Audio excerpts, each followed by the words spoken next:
Yet again, a total in the region of 225 to 240 has the potential of an interesting finish. And on My 11 Circle presents Cricbuzz Live, I asked Robin Uthappa, who could Sri Lanka's X factor be? You mentioned one name. He's been the one who stepped up. He has, hasn't he? He's been so good. 5 overs, 27 runs given away, and for 2 wickets, right up there. And 2 important wickets got Johnny Bairstow first ball, his second duck in the World Cup.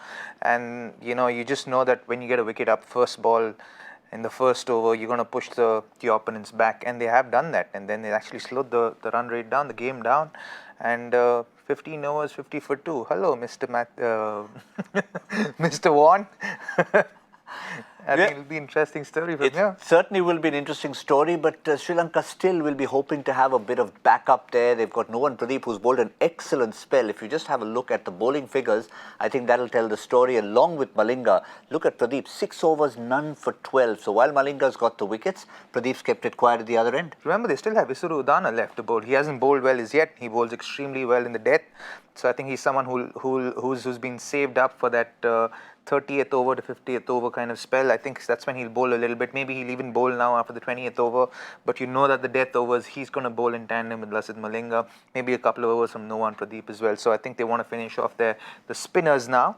But at the same time, make sure that the pressure's on the English players, because it's going to be a good game from here. Yeah, and a bit of variety with Jeevan Mendes and De Silva keeping it quiet from one end. So England will obviously, with someone like Joe Root in there, they'll know the approach. They'll know that even at this stage, with the fact that we are saying it's interesting, it's still only 5.1 required. Yes, so they'll know. They just have to spend time out there. It's done and dusted. They do have to spend a little time. The wicket does look pretty good. Doesn't look like it's doing too much or it's too slow or anything of that sort. Yes, there is a little bit of turn, but there was something that's going to be there for the spinners anyway from the get-go. So we knew that the wicket would help the spinners a little bit. But you see, I think Dhananjay De Silva is bowling currently simply because Owen Morgan's batting, and I think you'd see Mendes coming into bowl.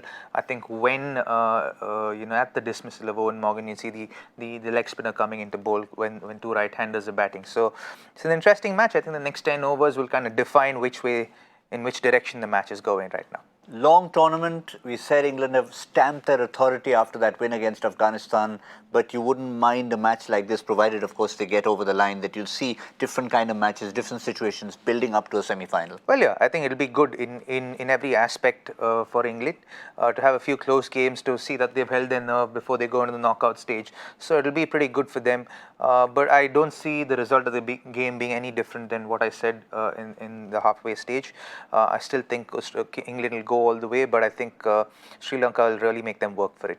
Really make them work for it, which means I think we can pretty much give you a promise we should be back in the 35th over comm box, which was not looking likely at the start of the innings. So we'll see you then.